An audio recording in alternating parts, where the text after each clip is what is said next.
আমরা আমাদের নবীকে সবচেয়ে বেশি ভালোবাসি, যিনি আখিরি নবী, যাকে বলা হয়েছে ওয়ামা আরসালনাকা ইল্লা রাহমাতাল লিল আলামিন।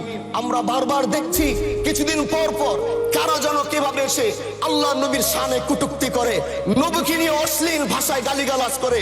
এই দেশের মানুষ নামাজ না পড়লেও যদি কেউ নবীকে কটূক্তি করে তার কলিজা ছিঁড়ে যায়, সে রাজপথে নেমে যায়। আমি বলবো যারা নবীকে কটূক্তি করে, নবীর নামে গালিগালাজ করে, এদের মৃত্যুদণ্ড এই আইনটাও যেন বাংলাদেশের এই সংসদ থেকে পাশ করা হয়।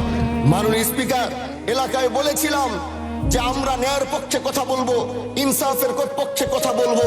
তখন অনেকে হাত ধরে বলেছিল, হামজালা ভাই জাতীয় সংসদে যখন যাবেন একটু বললেন হাদি হত্যার বিচারটা যেন হয়। ন্যায়ের পক্ষে কথা বলেছিল, ইনসাফের আওয়াজ দিয়েছিল।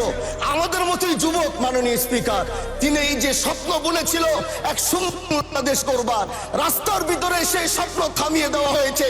এই বিচার যদি না হয় তাহলে আমাদের মতো আন্দোলনের নিরাপত্তাও রাস্তায় কেউ দিতে পারবে না মাননীয় স্পিকার।